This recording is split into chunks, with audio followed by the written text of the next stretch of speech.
Something tells me this is no mere adventure story.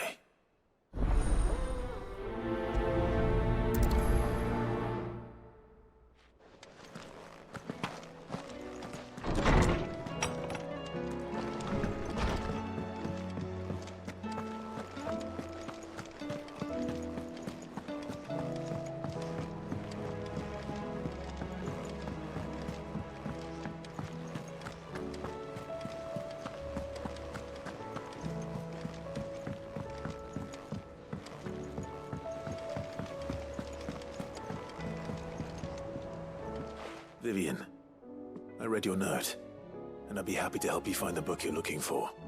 Thank you, Clive. But tracking it down will not be easy. Are you sure? Please. You have always granted me your wisdom and insight whenever I asked. It's only right that I return the favor. Or at least attempt to. You are too kind. Alas, what I ask of you is rather more trying than delivering the odd lecture. I spoke with Harpocrates to see if he had any inkling as to where another copy might be found, but... But perhaps it is best that you hear the details from him. If you say so. Forgive me, Clive, for asking this of you. But this book, it set me on the path to becoming who I am today. Its importance cannot be overstated.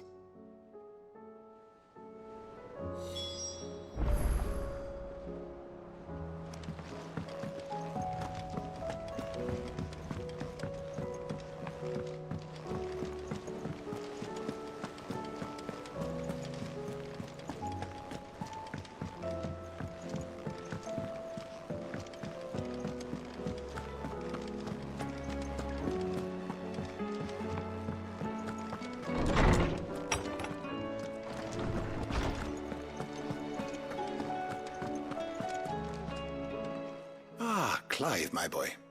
What a pleasure it is to see you. Harpocrates. There's something I need to ask you. I've been charged with locating a book called From a Distance. Then you seek a rare gem indeed. One whose name I had not thought to hear from your lips. You've been talking to Vivian. Right as always. But she didn't seem keen to tell me very much. I take it she didn't like what you had to say. And yet I gather it did naught to dissuade her. Clive, if the young professor has tasked you with obtaining a copy, I fear she asks the impossible. The executors would not allow it. The executors? Coveters of Secrets.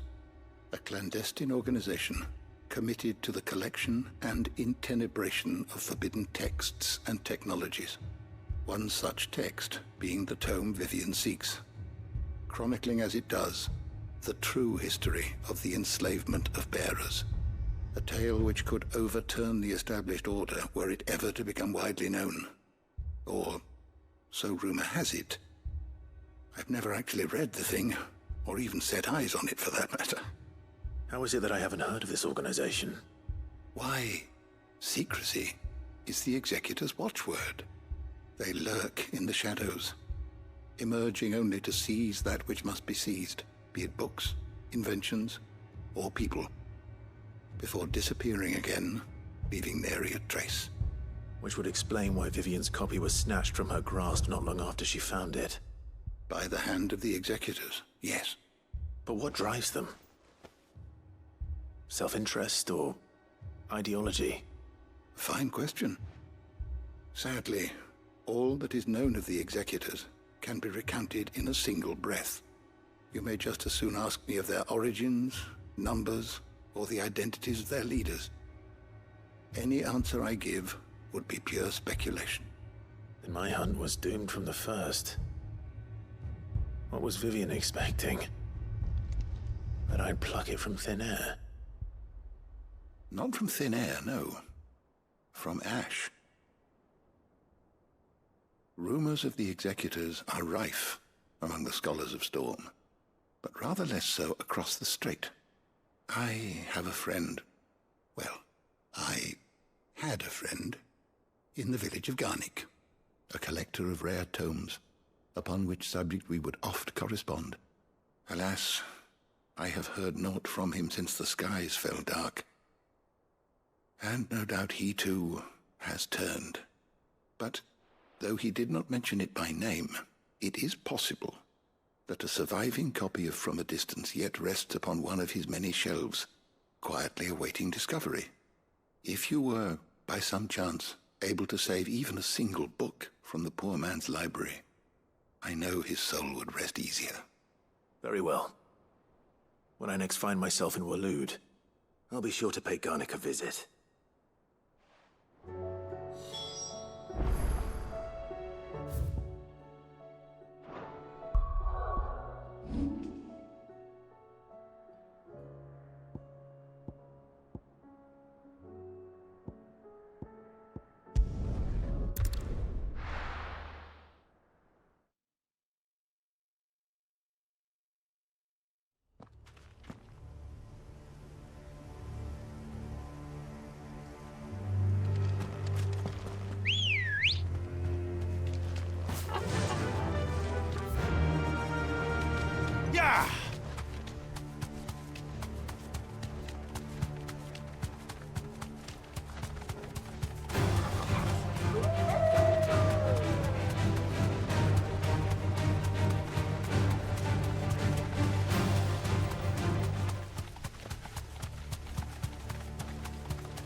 The entire village looks abandoned.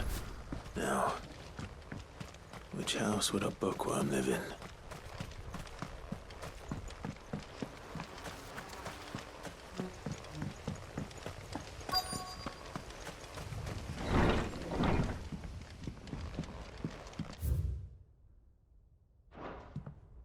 This is a room. His interests were certainly varied.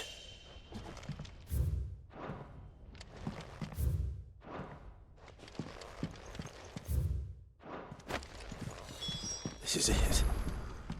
But if what it says is true, I need to get this back to the hideaway.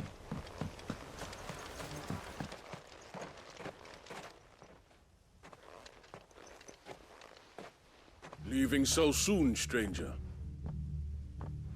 We've been watching you. From a distance, so to speak. Subtle. I know who you are. Then we need not waste time on introductions. Hand me the book. Leave it in our care and return to your life. Your care? Do you mean to burn it or bury it? That is not my decision to make. But by one means or another, its contents shall be removed from the common record. Then I'll have to politely refuse. I won't let you erase our history. Then we find ourselves at an impasse. Very well. The book can just as easily be pried from your dead hand.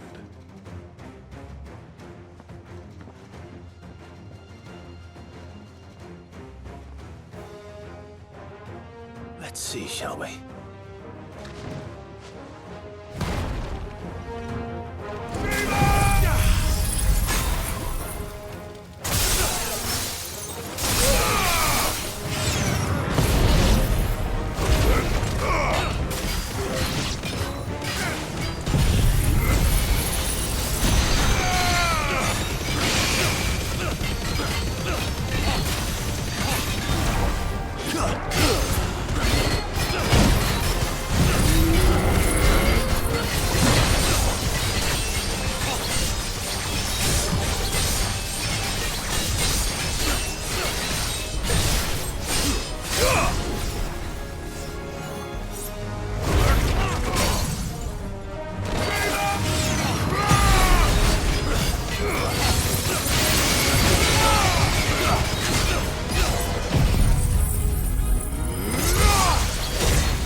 Impressive. But we have other means. We shall claim the book yet. Why do you want it so badly anyway? It lays out in no uncertain terms the vanity and avarice of mankind. It tells the shameful history of the persecution and oppression of a gifted few by a giftless many. Would you say that this interpretation was correct?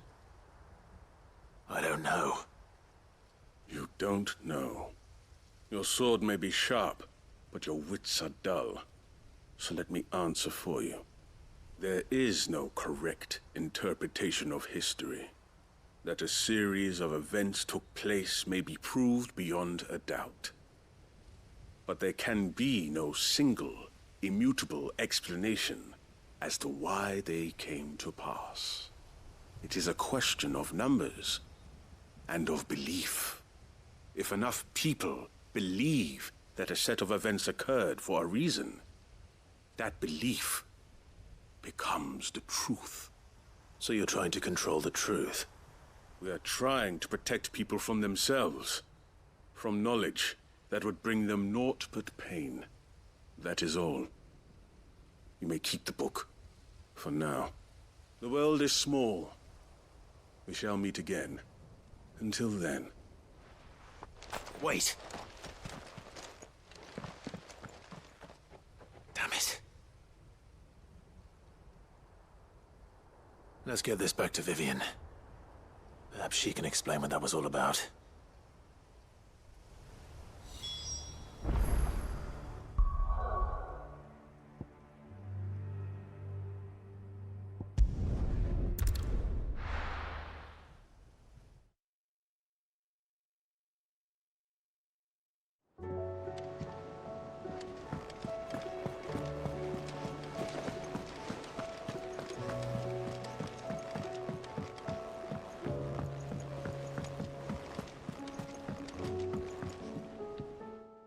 Vivian. I found it. The book you lost.